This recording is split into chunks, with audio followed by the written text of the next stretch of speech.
A grey sea breathes against the hull. Dawn is still a rumour on the horizon. The oars lift and fall in a slow, patient rhythm, a sound like an approaching metronome. On the shore, stone and timber sleep under a thin mist.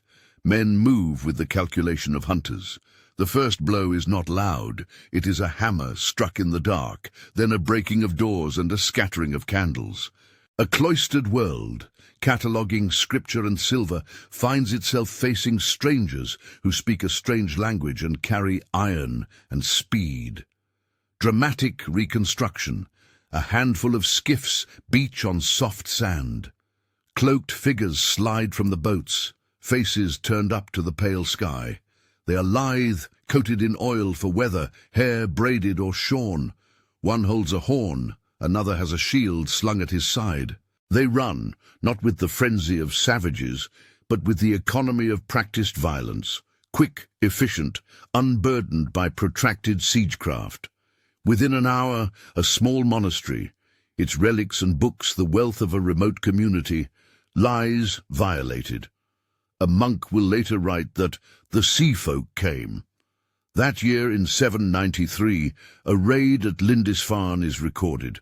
The world takes notice. That morning at Lindisfarne is the flashpoint historians still point to, a visible, undeniable shock that forces Western Europe to reckon with seaborne predation, unlike what it had faced before. But to call it merely a raid is to freeze a single frame of a film that had already been rolling for decades. What followed was not a simple escalation of violence. It was the expansion of a people whose mobility, technology, and social systems allowed them to bend the map of medieval Europe. Who were these men and women, and why did they cross oceans and rivers with such frequency? The immediate answer given by contemporary chroniclers, heathens, pagans, pirates, captures the shock but misses the pattern. Behind the shock there were towns, laws, shipwrights, trade routes and migration strategies.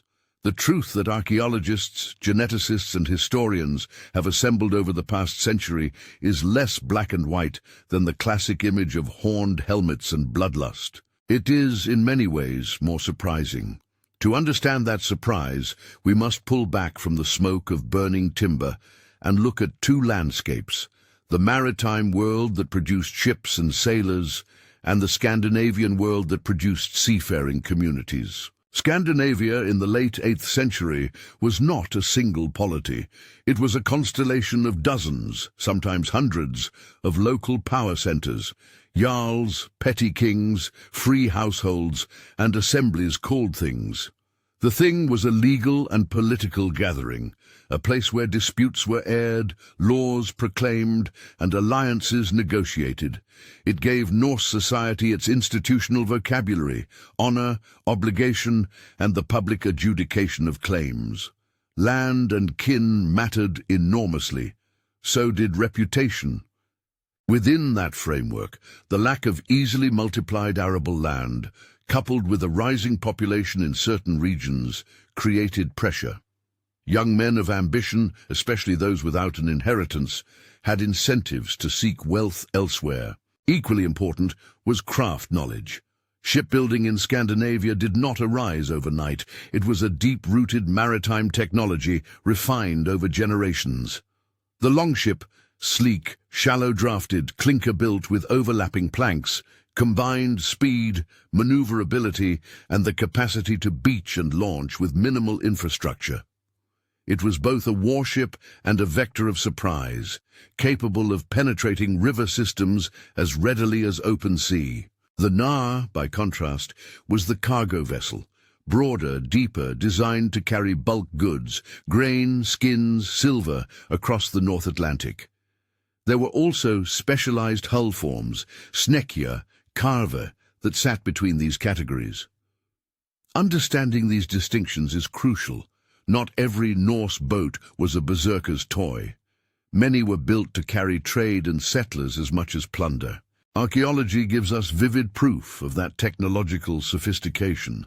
The Oseberg ship, excavated in Norway in the early 20th century, is a textbook example. buried in a mound with an astonishing array of grave goods, textiles, carved wooden panels, sledges, and tellingly 2 women. This ship is not simply a symbol of war. Its structure displays skilled joinery and the aesthetic refinement of carved ornamentation.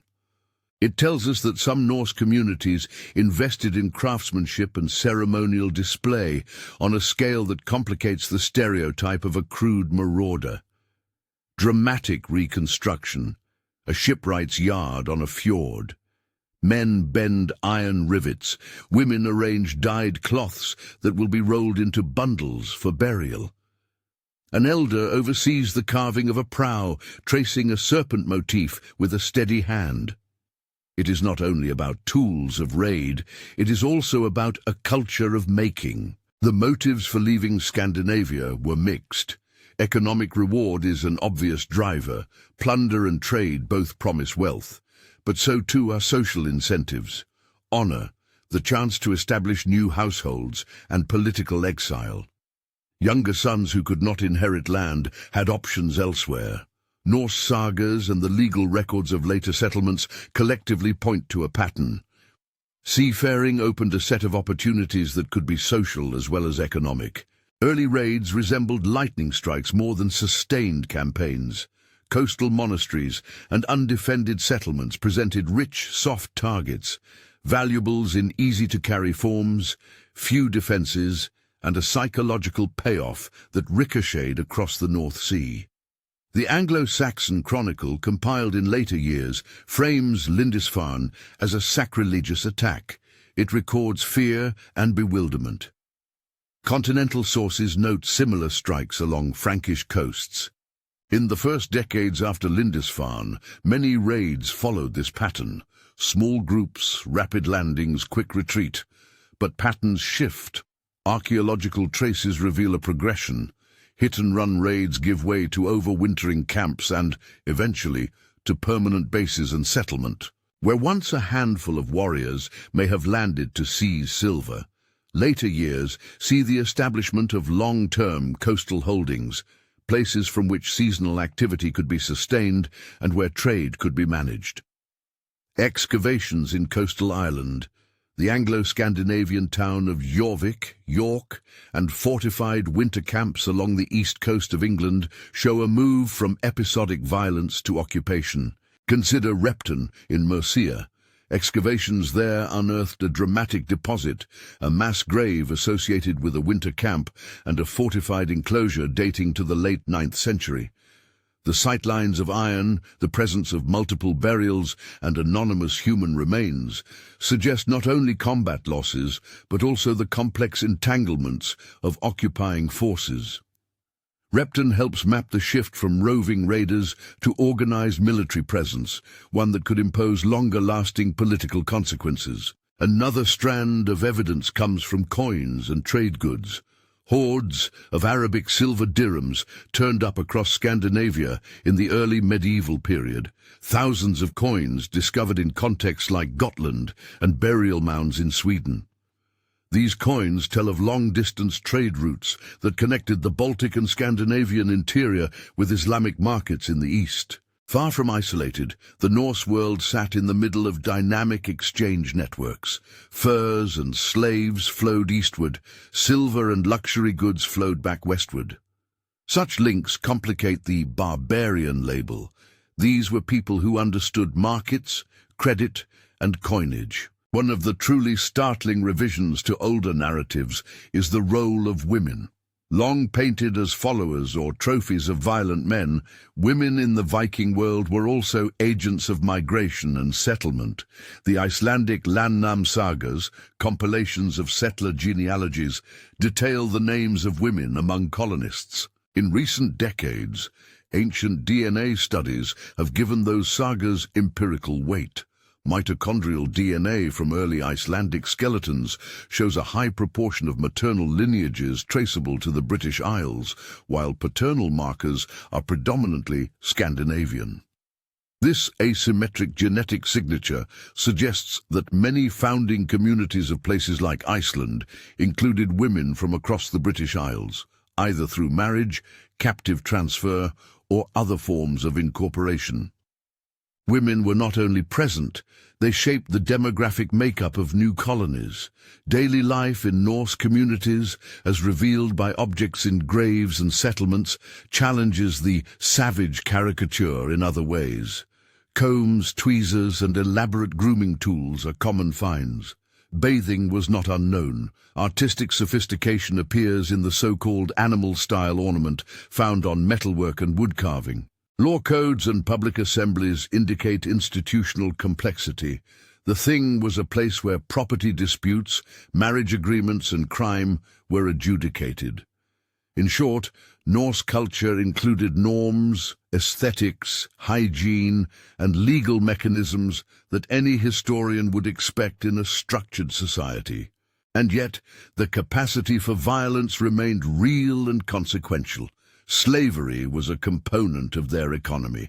Prisoners were traded, and captives were integrated into households as workers or sold further afield. The moral cost of expansion, raids, killings, forced displacement, must be acknowledged without romanticizing or sanitizing. The archaeological record provides bones as well as coins. The human cost is part of the story. As raids became longer and more organized, new forms of presence emerged. Towns with Norse characteristics appeared in the British Isles. Dublin became an important hub, both a base for activity and an entrepot of trade.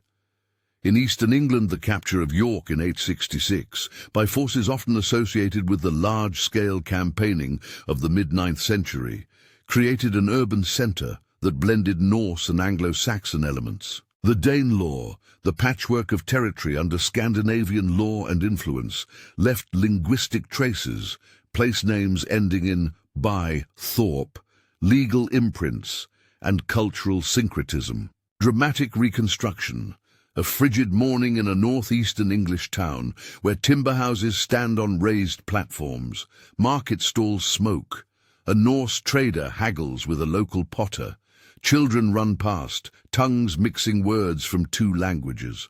The newcomer's shield hangs by a doorway, a cross is hammered into a lintel. This is neither simple conquest nor complete assimilation. This is a hybrid space of exchange and tension. The reasons for settling, not just raiding, were again multifold. Settlements offered the possibility of land and the chance to control trade. Wintering in a favorable harbor allowed raiding parties to survive seasons and strike again the following year. Political fragmentation on the continent also offered openings. Rulers who could not project power into certain coastal areas were tempted to make bargains, pensions, land grants, or positions in exchange for loyalty or cessation of attacks. The story of Rollo, a Scandinavian leader who received land in what became Normandy in 911, epitomizes this evolution from raider to landed magnate. The grant of territory to a foreign warrior was not a surrender, but a political accommodation that reshaped a region's identity over generations. Norman identity would, in a few centuries, link back in complex ways to this moment. On another front, the eastward expansion took Norse ships up the rivers, not across open sea. The Volga and Dnieper opened routes to the markets of Byzantium and the Islamic caliphates. Here, Norsemen often served as traders, mercenaries, and intermediaries. The Varangian Guard, elite troops serving the Byzantine emperor, became one of the most striking examples of Norse integration into distant polities. The narratives of travelers like Ibn Fadlan describe encounters with seafaring northern peoples and confirm contact between Scandinavia and the Islamic world. In turn, those contacts brought silver dirhams and luxury goods back to Scandinavia, evidence of a network that would be invisible if we only looked at raid chronicles. Archaeological finds along the rivers, rings, coins, foreign textiles, trace movement along these inland corridors. In some cases, Norse groups founded cities that would morph into political centers in the east. The roots of the medieval Russ's polity are entangled with Scandinavian mercantile and settlement activity. The names and stories there blur the lines between trader, warrior and settler. Meanwhile, across the North Atlantic, Norse seafarers pushed further than the medieval European imagination would expect. Iceland was settled in the late 9th and early 10th centuries, largely by Norwegians and people from the British Isles. Greenland was colonized around the turn of the first millennium by communities led by figures like Eric the Red, who gave the island its evocative name to attract settlers. And the sagas record voyages to a place they called Vinland, coastal North America, where Leif Erikson and others briefly established contact with a landscape of timber and wild grapes some centuries before Columbus. Archaeology at a site in Newfoundland, L'Anse aux Meadows, has provided physical evidence of Norse presence in North America around the end of the first millennium. That presence is patchy and short-lived, but its reality is among the more remarkable, shocking truths rediscovered by modern research. Norse seamen reached the shores of the New World and left material traces behind. The transformation from occasional raider to colonist and political actor was not abrupt, but it gathered momentum in the 9th century. Small, opportunistic bands evolved into overwintering forces and then into organized campaigns that could seize and hold territory. The Great Heathen Army, an aggregation of forces that arrived in England in 865, embodies this shift. While it is tempting to paint this as a single unified army with a single purpose, the sources and archaeology suggest a coalition of groups with leaders who capitalized on opportunity. The capture of York in 866 stands as a watershed, an urban center placed under Norse control, a hub from which further political influence radiated. Throughout this expansionary century, cultural complexity accumulated rather than vanished. Norse artistic styles spread and adapted. Law and custom encountered local practices. Language blended in the streets and fields. Hygiene artifacts, the continuity of craft traditions, the presence of women as settlers, and long-distance trade all point to societies that were more than pillaging bands. And yet the classical image of Vikings as faceless marauders persists in popular imagination. Why? Partially because the chroniclers who recorded raids, monastic annalists who suffered losses and trauma, emphasized violence. Partially because the spectacle of sudden, lethal incursions is easier to dramatize than slow processes of trade and settlement. The shocking aspect of the Viking era is not merely their brutality, it is the scope of their activity and the unexpected sophistication behind it, the long reach of their trade networks, the evidence of women shaping new societies, the high standards of craft and hygiene, and the political savvy that turned raiders into rulers. Before this rising complexity could translate into new kingdoms, however, coastal raids still provided the cadence of contact. Each strike on a monastery or a village was a node in a growing web of exchange. Each overwintering camp became a seed that might sprout into a shrine, a marketplace, or a political claim. The narrative thread that runs from Lindisfarne to the winter camps of the later 9th century shows motion transforming into occupation. If Lindisfarne was the opening frame, then the later years are the unfolding reel. Alliances, political accommodations, and the slow work of settlement. Archaeologists working in places like Dublin and York find layers of building and material culture that mirror this shift. Coins minted in these towns, rubbish pits containing foreign pottery, and burial practices that blend Norse and local rites illustrate an incremental melding. Throughout this process, conversion to Christianity begins to appear, but not simply as spiritual awakening.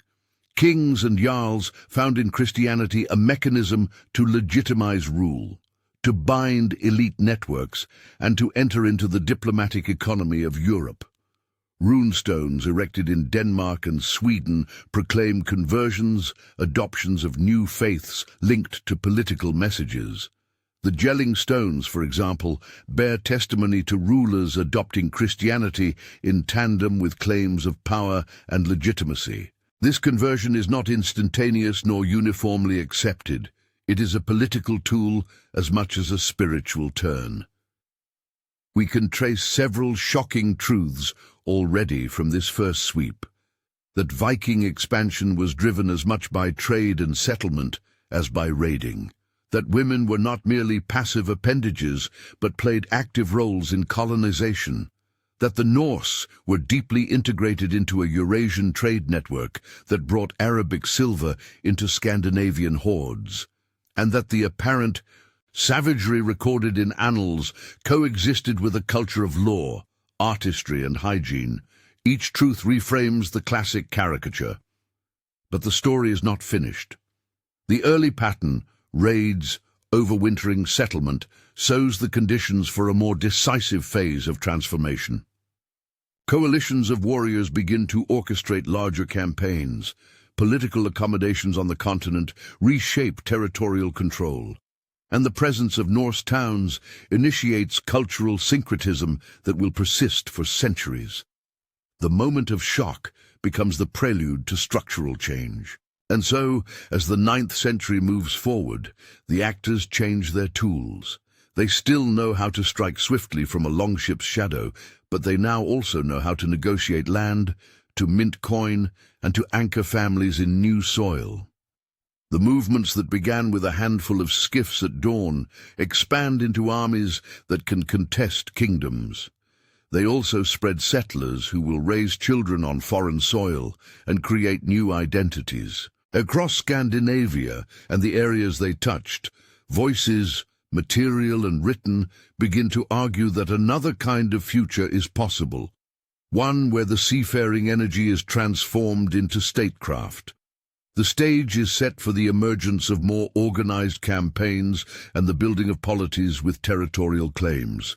The lines between trader and warrior, settler and conqueror blur into a historical canvas that requires close reading of objects and texts. Archaeologists keep turning over the ground.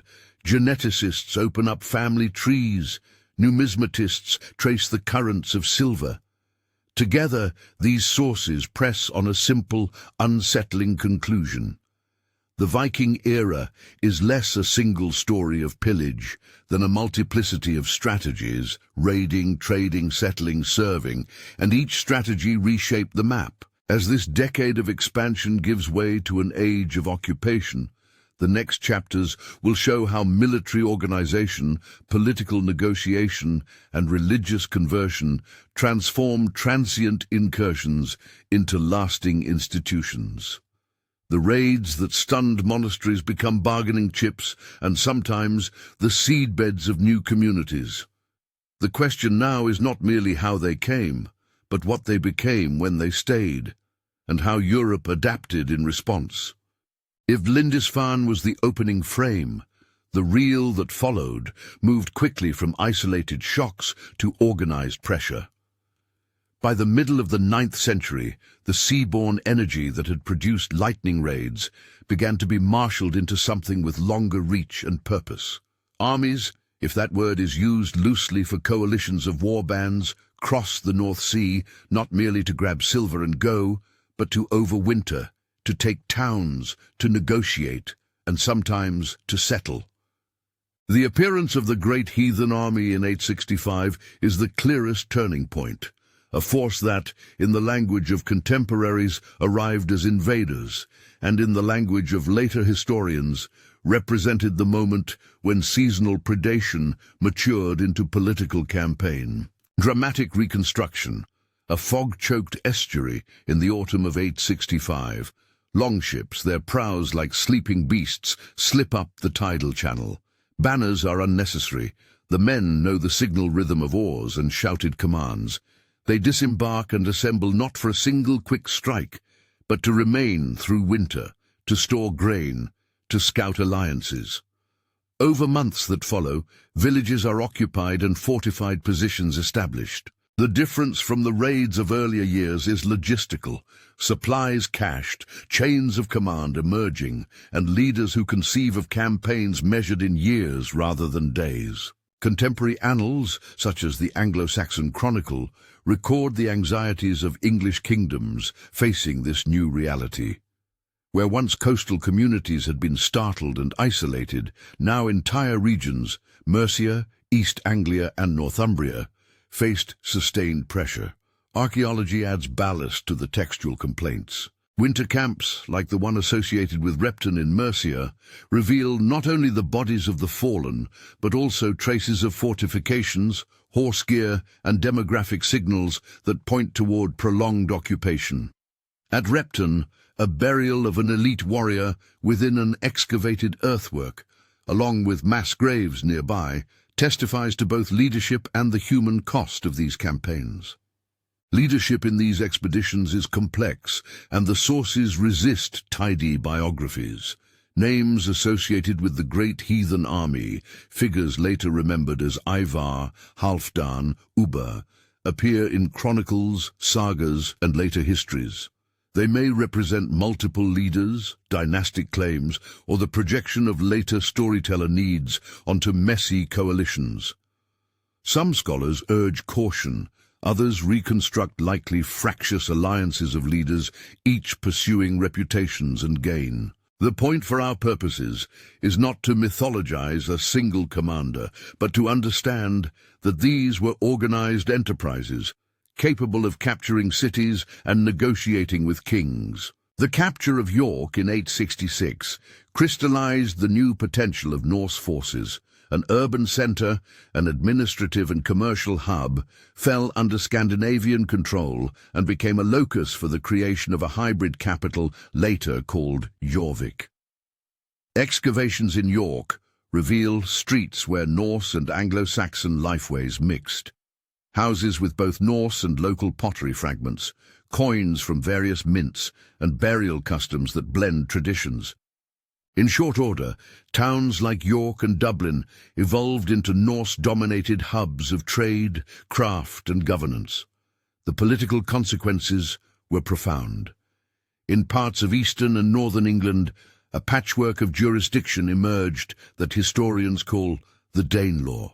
It was not a single legal code imposed uniformly, but a region where Scandinavian legal concepts, assemblies, local courts, and certain terminologies left an imprint. Place names that survive to this day, those terminating in, by meaning village, thorp, secondary settlement, or thwaite, clearing, map the footprint of Scandinavian settlement.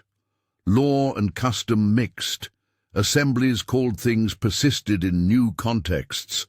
Local elites negotiated marriages and land claims across linguistic lines. Not all encounters followed the same script. In Frankish lands, raids sometimes gave way to negotiated accommodations. Around 911, a Scandinavian leader known to history as Rollo received land in what would become Normandy. Sources suggest a pact, territory and recognition, in exchange for defense and an end to raiding. Whatever the precise legal formula, the result was extraordinary.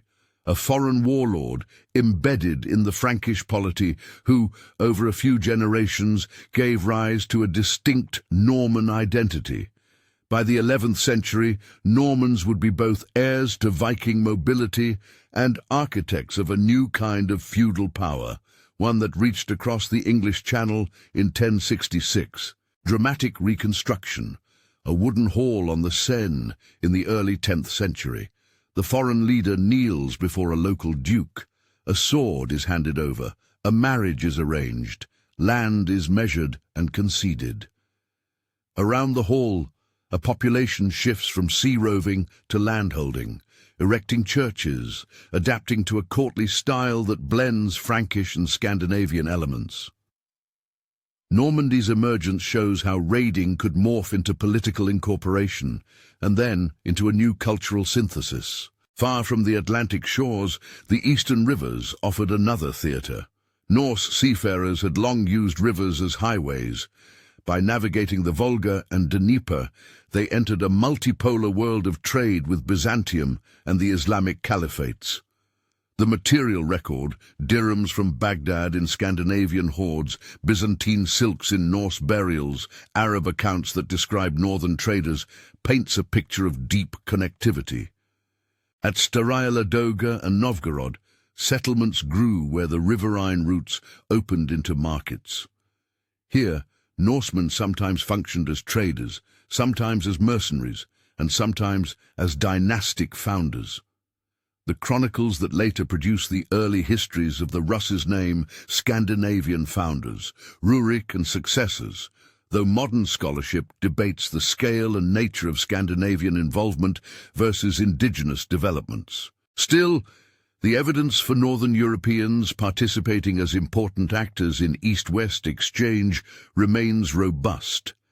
In Constantinople, the Varangian Guard embodied the personal integration of Norsemen into distant imperial structures. Sources, Greek court records, saga fragments and funerary evidence describe northern warriors serving as the emperor's elite bodyguard, sometimes returning home with riches and exotic experiences. Their presence is material evidence of the permeability of cultural boundaries. Norsemen could be pirates one year and imperial guards the next. Trade in these eastern corridors left tangible traces. Islamic silver dirhams discovered across Scandinavia and the Baltic shorelines tell a story of bullion moving from Baghdad through middlemen and along trade routes to dress the graves of men and women in Sweden and beyond. Hoards found at Birka and Gotland and the silver-laden graves in the Scandinavian interior suggest that connections with the Islamic world were not rare anecdotes but structural elements of an expanding economy. They show a world in which a shipbuilder on a Norwegian fjord might be linked, via networks of exchange, to markets under the Abbasid Caliphate. Hideby, Hythabu and Ribe, important emporia on the southern Scandinavian shores, crystallized the role of market towns. Archaeological layers at these ports show a wide variety of imported goods, beads, Frankish metalwork, Baltic amber, and coins from many mints. These towns were nodes where goods and people moved and where Norsecraft met continental demand. Ships loaded at these ports were not only raiding longships, but nars built to carry cargo across the Atlantic or down rivers. The nar's broader hull and reliance on sail made it the suitable carrier for settlers and goods alike. The technological distinction between the longship and the nar underwrote the duality of Norse life, a capacity for sudden violence and a capacity for long-distance commerce and colonization. The Atlantic arc of expansion, westward rather than east, produced some of the most striking long-term changes. Iceland, Greenland, and Vinland each tell variant stories of colonization. Iceland, settled largely from the late 9th century onward, is relatively well documented in both saga tradition and archaeology. Its settlement patterns reflect household-based colonization, with family groups establishing farms, naming landscapes, and forming assemblies like the Althing. Genetics confirms the mixed origins of early settlers, a Scandinavian paternal input and a significant maternal contribution from the British Isles. Greenland, colonized by communities migrating from Iceland under leaders like Eric the Red in the late 10th century, sustained agrarian settlement for centuries in suitable microclimates before climate and isolation made survival precarious. Vinland, spoken of in Norse sagas and confirmed archaeologically at Lance aux Meadows in Newfoundland, demonstrates that Norse seafarers reached the North American coast around the turn of the first millennium.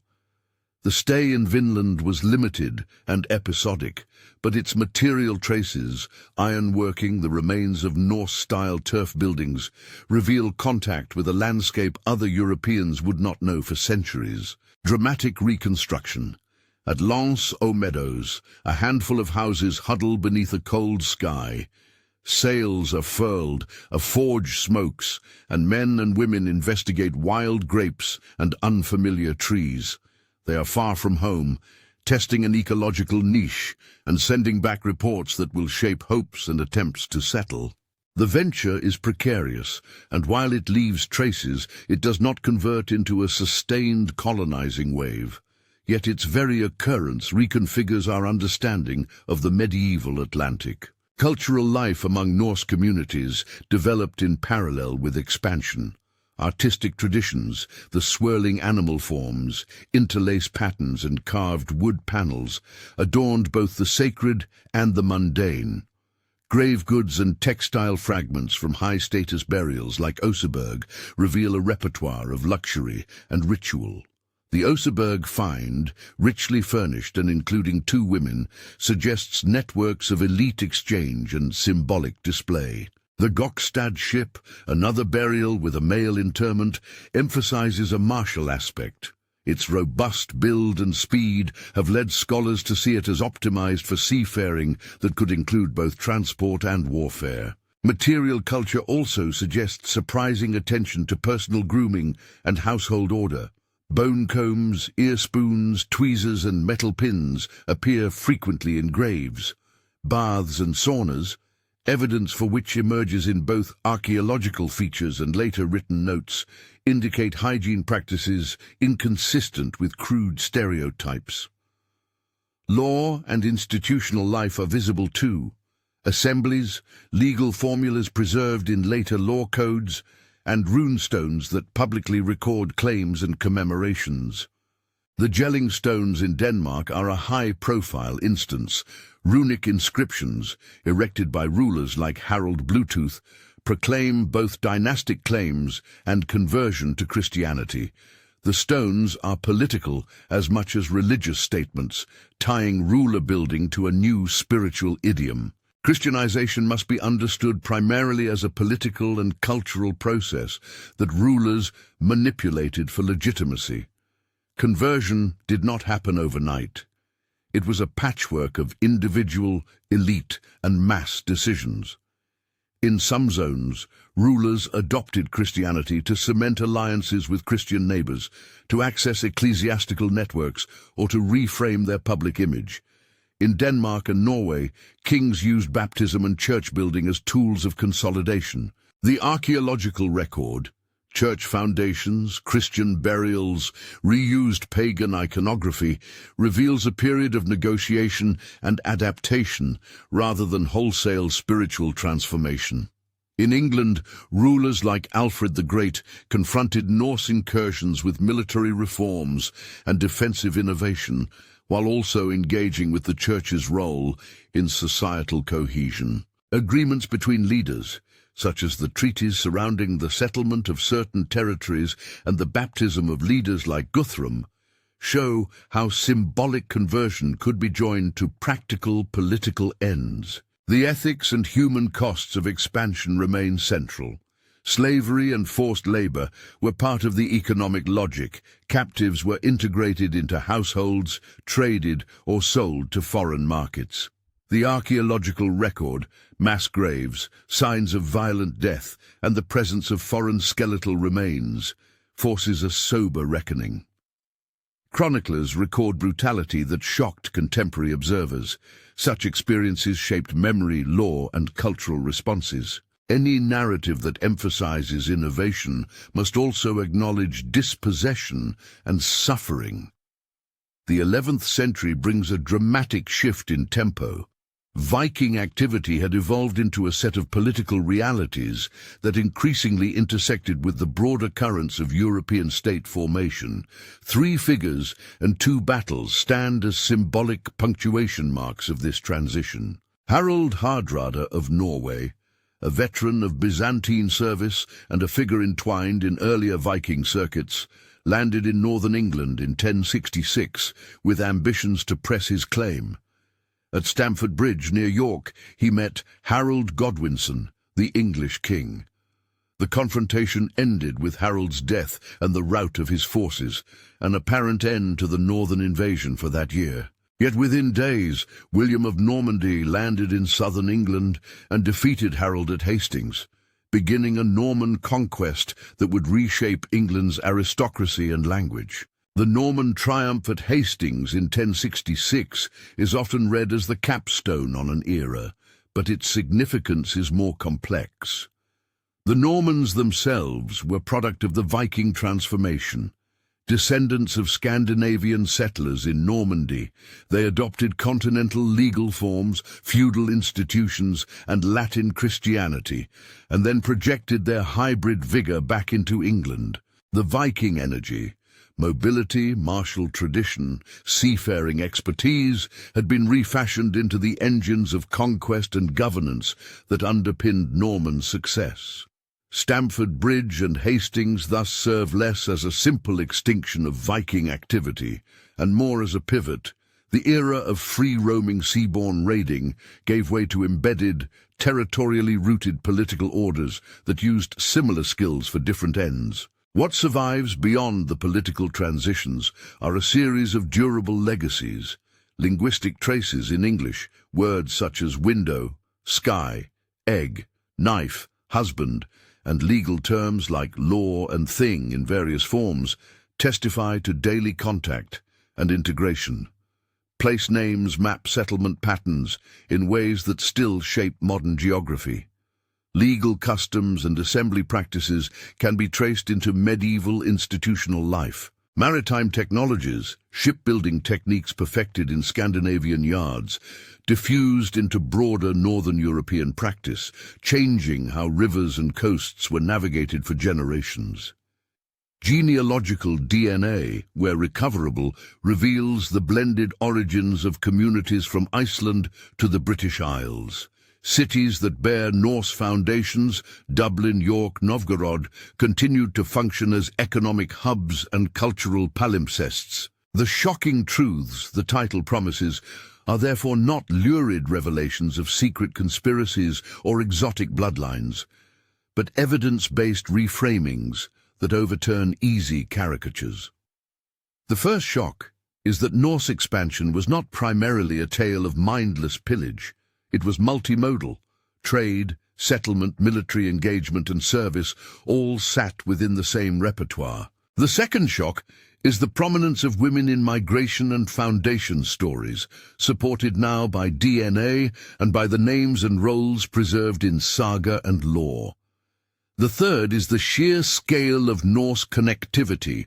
Coins from Baghdad in Swedish hoards, luxury silks from Byzantium in Scandinavian graves, Varangian service in Constantinople.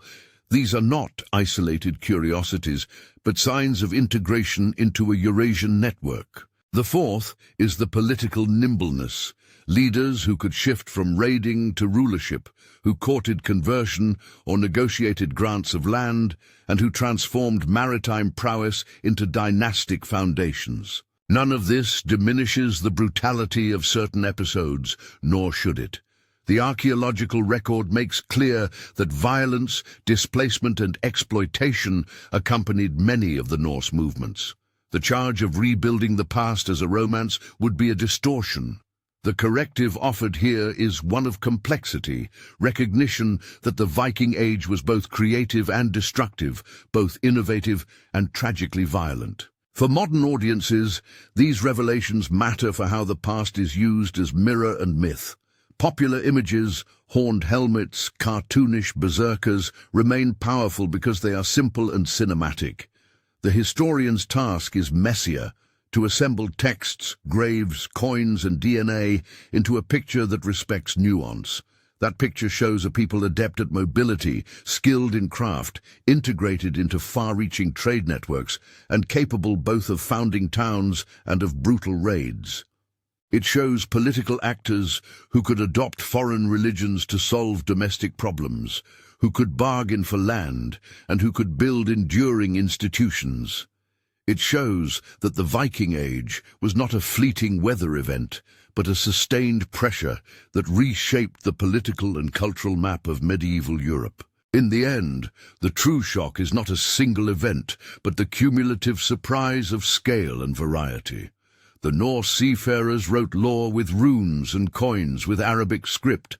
They carved ships for funerals and built trade emporia. They bathed and braided, and they bought and sold human lives. The era's complexity is the most interesting discovery archaeology and historical science have given us. an age of mobilities and contradictions, of artistry and atrocity, of settlement and service. As the 11th century closed, new political orders had absorbed much of the Norse energy into feudal polities and consolidated kingdoms. But the imprint remained. Linguistic threads wove into vernaculars, genetic threads into populations, technological threads into the ways ships were built and rivers navigated, institutional threads into the assemblies and courts of later medieval states. The memory of Vikings would be drawn upon in subsequent centuries, romanticized, demonized, or deployed for political ends. But the sober archaeological and textual record resists simple readings. Perhaps the final and most fitting revelation is this: the Viking era is a lesson in the unpredictability of mobility.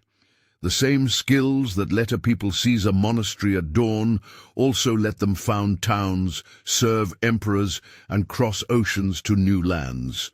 Mobility creates vulnerability and possibility in equal measure. It is the engine of opportunity and of danger. If the world was altered by the arrival of sea folk in 793, it was altered again and again by the choices that followed. Choices to raid and to trade, to settle and to serve, to convert and to consolidate.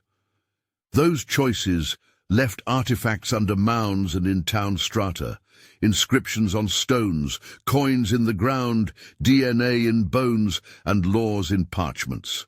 Modern scholars, excavating and analyzing, continue to peel back layers and to correct facile narratives. Where should a curious viewer look next? For those who want to follow the traces in physical form, the excavation reports from Oseberg and Gokstad, the stratigraphy of York and Dublin, the findings at Hedeby and Staraya Ladoga, and the reports on Lanceau Meadows are primary places to begin. If one prefers textual pathways, the Anglo-Saxon Chronicle, the various annals of Francia, and translated accounts like Ibn Fadlan's travel descriptions offer contemporaneous perspectives that must be read critically. For synthesis, modern historians of medieval Scandinavia and numismatics on dirham hoards provide cross-disciplinary lenses that illuminate the trade networks and monetary flows. This is not a tidy tale with one villain or one hero. It is a centuries-long drama of adaptation, invention, and consequence. The shocking truth is that Vikings were not merely raiders. They were builders of towns, negotiators of treaties, agents of conversion, and participants in a Eurasian world economy. They were complex people whose mobility remade medieval Europe in ways that still influence our maps, our languages, and our institutions. If this account has stirred your curiosity, the excavation reports and primary sources are listed in the description below for further reading. There are entire episodes to be made on the shipyards of Scandinavia, on the archaeology of Jorvik and Dublin, on the dirham hoards and their trajectories, and on the human stories recovered by DNA. For now, consider the image that opened this story. A dawn fog, a rowing rhythm, a monastery emptied. That image matters because it was the shock that made contemporaries sit up, but it is only the first frame of a story that, when fully exposed, reveals a world of unexpected complexity and enduring consequence. If you want a deeper dive into one of these threads, shipbuilding techniques, the archaeology of Jorvik, or the Viking presence in North America, watch our related episode linked at the end and check the description for sources and further reading. Share this with someone who loves history and join us as we keep peeling back the layers of the past.